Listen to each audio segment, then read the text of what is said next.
Excellency, Mr. Dennis Francis, President of the 8th session of the United Nations General Assembly, Your Excellency, Mr. Antonio Guterres, Secretary General of the United Nations, Your Excellencies, heads of state and government, and leaders of delegations, distinguished delegates, ladies and gentlemen.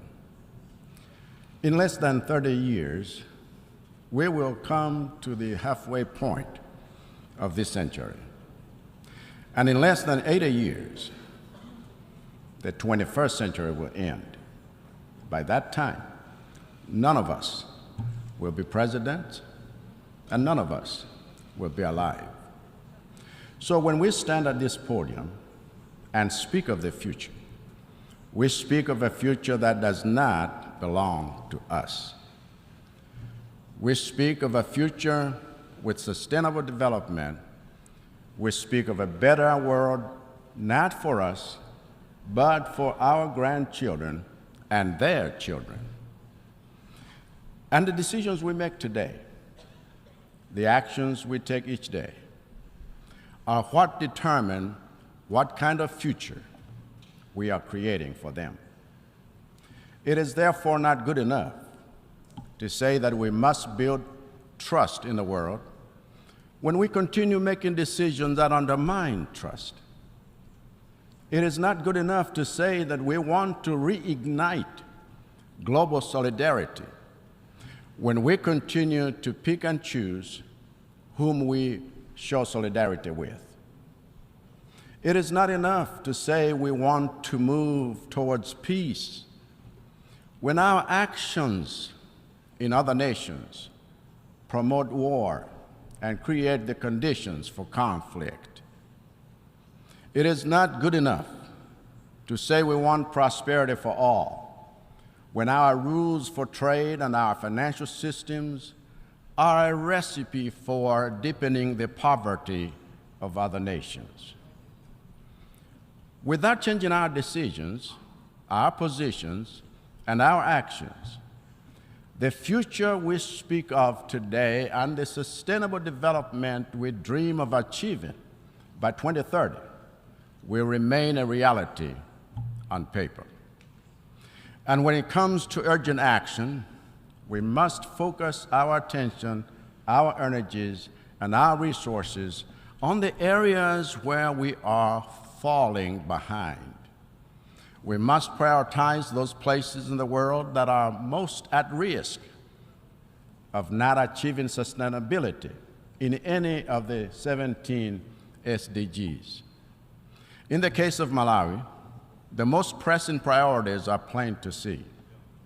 As a nation, we took the SDGs and aligned our national aspirations to reflect them. So even though we have our sights set on the Malawi 2063 vision, we also created an implementation plan for the first 10 years that coincides with the decade of action on SDGs in the context of Agenda 2030. And our focus has already started yielding fruit, because in the past few years we have stayed on track with our quest to end hunger in line with SDG 2, to safeguard the good health and well-being of our citizens in line with SDG 3, to improve quality of education in line with SDG 4, to leverage Malawi's abundant water resources for better sanitation in line with SDG 6, and to promote life below water in line with SDG 14. Now, while we celebrate the progress we have made on these goals, with 7 years to go before the end of the decade of action on SDGs, we are not satisfied with seeing progress on only 5 out of 17 goals. In fact, not only do we need support with making gains in the areas where we are seeing little, but we even need urgent support with safeguarding the gains we have made in the areas where we are doing well. In short, we need urgent support in building resilience to inoculate our economy against the adverse effects of shocks. In 12 months since the last time I stood here, Malawi has had the worst cholera outbreak in its history, killing more people than COVID. A consequence of the contamination of water bodies and systems suffered when cyclones Ana and Gombe hit us 6 months before. In that time, Malawi has also had a drought in its northern region, resulting in the loss of half of our maize and 80% of our rice in one of the most productive districts in our country. In that time, Malawi has also come under assault by the worst cyclone on record. As Freddie made landfall twice and left a trail of death and destruction like you can't believe, killing over 1,000, displacing over 500,000, and washing away homes, roads, and bridges, businesses, and fields of crops that are a source of livelihood for over 2 million people. So when I say that our SDGs are under threat, the threat is real, and it is already here. What Malawi needs, therefore, is decision and action. We need decision and action on the climate financing that has thus far been nothing more than a promissory note from the developed countries responsible for sourcing or resourcing our efforts for mitigation, adaptation, and most urgently, loss and damage. We need decision and action on debt.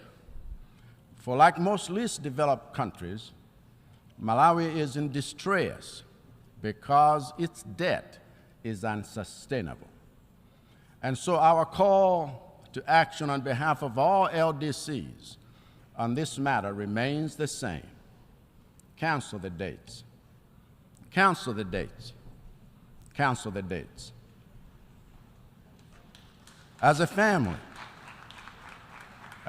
of nations, we have already lost 2 years of progress during the decade of action due to economic shutdowns effected to contain COVID-19. And if you want the global economy to regain that lost ground, you must cancel the debts. We have lost another 2 years of progress during this decade of action due to economic disruptions caused by the war in Eastern Europe. And if you want to see LDCs catch up on SDGs, you must cancel the debts.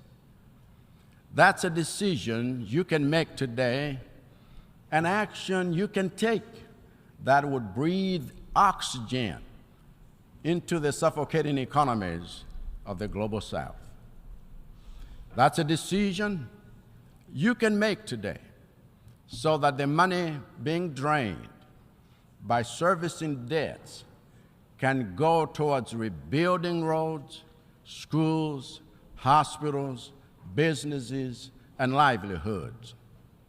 For Malawi's part, we are committed to continue implementing reforms and policies aimed at building economic resilience against shocks.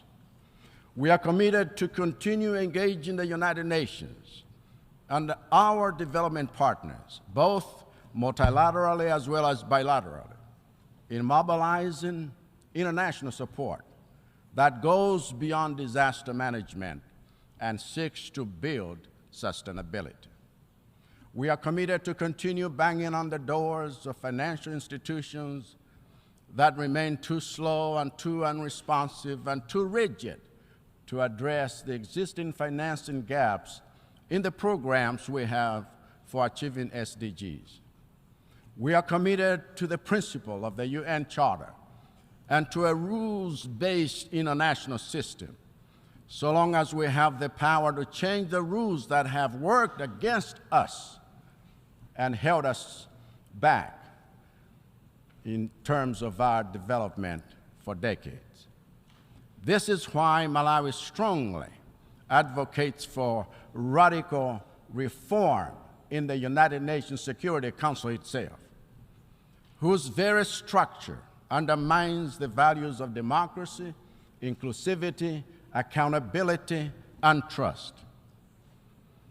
It is no accident that at this 78th session of the United Nations General Assembly, focused on rebuilding trust and solidarity, only one head of state from the permanent members of the UN Security Council showed up. That is not how you build trust. That is not how you show solidarity. That is not accountability. That is not leadership. As such, I believe President Biden said it so well here. And Malawi joins the United States in insisting that Africa must have a permanent seats on the UN Security Council with veto power, because without that level of inclusivity, rebuilding trust and reigniting global solidarity will be a challenge. One of the reasons we need a reformed United Nations is because we need a new development paradigm going beyond 2030. We need a development paradigm that takes on board the interests of the developing world in the spirit of true partnership. We need a development paradigm that places partnership at the heart of our quest for SDG achievement. We need a development paradigm that promotes competition in matters of human ingenuity, science, technology, and innovation, and not in matters of militarization and economic exploitation, which are just new forms of colonization. We need a new paradigm that celebrates and rewards the developed nations that fulfill their commitment to finance resilience projects in developing countries. We need a new paradigm that establishes effective carbon markets to empower developing nations like Malawi with resources necessary for achieving sustainability and implementing their national adaptation plans. We need a new paradigm that builds each continent's capacity to tackle future pandemics, including vaccine manufacturing capabilities and proactive pandemic preparedness. And most importantly, we need a new paradigm that unleashes the full potential of our youth and puts them in the driving seat of the vehicles we are using to reach our SDG targets. For the future we are chasing after is theirs and not ours. I thank you.